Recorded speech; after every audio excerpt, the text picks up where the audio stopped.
Out front now, the Republican Senator of Kentucky, Rand Paul, who sits on the Senate Foreign Relations Committee. He has been briefed by both the Defense Secretary, Jim Mattis, and the Secretary of State, Mike Pompeo, but of course not by the CIA director. And Senator, do you know anything about this briefing tomorrow and who's going to be there? No, I haven't been invited to this briefing, but I can tell you that I was one of the loud voices in our hearing last week saying, how in the world can you expect us to make decisions without briefing us from the CIA?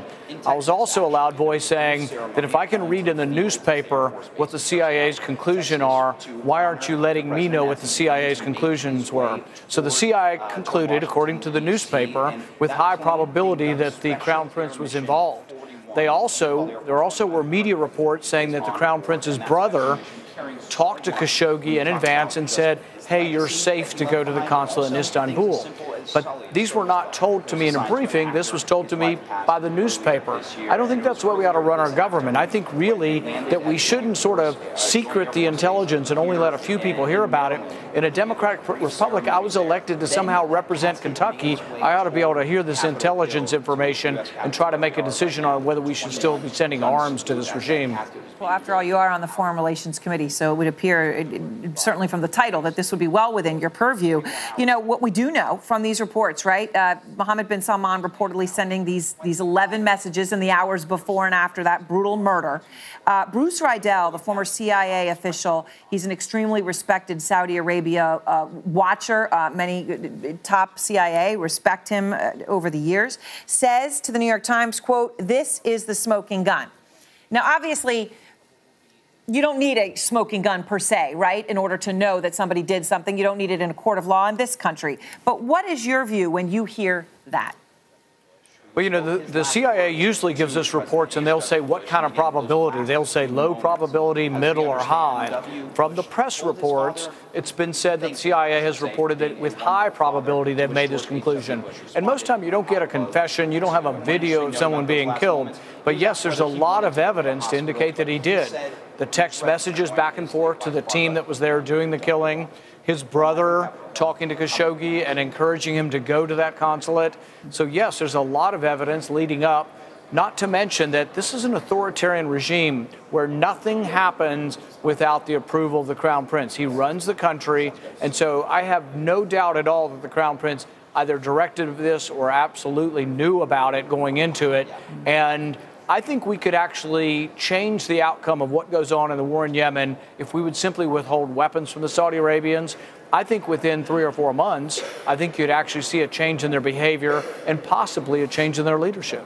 So let me ask you about where the administration is. Obviously, that's not where the president is. Far from wanting a change in the leadership, he has said something very different, right?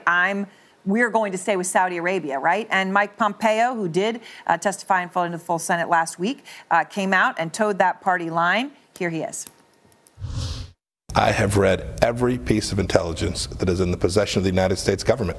And when it is done, when you complete that analysis, there's no direct evidence linking him to the murder of Jamal Khashoggi. Why is he saying that? Well, it's interesting. Someone should ask him the next question. So there's no direct evidence. He says this over and over again, no direct evidence. Well, what about your conclusions? Do you agree with the CIA conclusions? The CIA doesn't have the direct evidence either. They have all this indirect evidence that's overwhelmingly adding up to say the Crown Prince did this.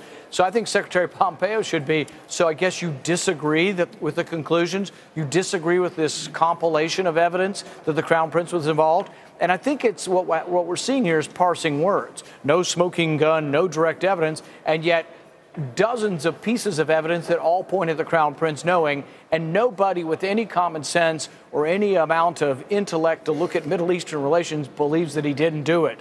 And so, yes, we need to now decide whether we're going to turn a blind eye, look the other way. The reason it makes a difference to me is the war in Yemen has killed tens of thousands of civilians. The Saudis will keep doing it if we don't do something to oppose their behavior. Also, there are hundreds and hundreds of dissidents being held in prison in Saudi Arabia. There are at least 770 being held without trial for more than a year. There's about 3,000 in prison that have been held for less than a year. these people will likely die if we turn a blind eye and say, oh, well, we're just not going to do anything to Saudi Arabia. So I've been advocating and pushing for over a year now, we need to quit selling them weapons. They are not listening to what we're doing. They will only listen if we quit selling them weapons. Well, and of course, the explicit backing that they have received from President Trump adds to that. The Senate's going to vote, obviously, on this bipartisan resolution to end American support for the Saudi-Yemen campaign, right? You have, as you say, you have been voting that way for a long time. Last week, this advanced, right, to move ahead on this, 63-37. 8 months ago, you were still on the same side, but a lot of your Republican colleagues weren't. It was only 44 senators at that time. But because of the way the president has handled this Jamal Khashoggi situation, saying he's with Saudi Arabia, 14 Republicans came over to where you are, Senator Paul. Are they going to stay where you are, or are they looking for an excuse to switch? We'll see. I think this is an historic vote that happened last week. 63 people voted to say that we should stop our involvement with the Saudis in this war in Yemen. This is really probably the first time since World War II that the Senate as an entire body has stood up and said foreign policy really is in the realm of Congress. Our founding fathers in the Constitution said declaration of war should come from us, specifically not from the president. And so this is a grabbing back of the traditional checks and balances. And we've had a lot of discussion of that, and people say, why aren't we doing this? This is a perfect example of how we can, in a constitutional way, try to grab back power that has somehow been, devolving to the presidency, not just this president, but over time. I mean, the support for the Yemen war started under President Obama. So it's not just this president. And to me, it's not about the party of the president. It's about the checks and balances that we were intended to have with the Constitution. Do you think the CIA director's testimony tomorrow is going to be aimed at a small group of senators that the administration hopes to flip on this vote? My theory is they've selected people who wanted to hear from her, but also people who they think they might be able to get to change their vote if they've heard from the CIA on this. And so, yes, I think we all should hear from her. We all should be allowed to read the report. For example, why is it classified what the CIA's conclusion is? I can understand not naming names, not saying who we heard on the phone. Those are problems. Those leaks really are a problem. But a conclusion should be at least told to us, and if it's going to be done classified. See, I wasn't even given a classified briefing until I'd read about the newspaper. So I'm only able to ask questions even in a classified hearing because of things I'm actually hearing that are revealed in the newspaper. And really, in a representative democracy, intelligence should be shared with your representatives so we can make, a level-headed decision about whether we should be at war. Right. Thank you very much, Senator Paul. As always, appreciate your time tonight.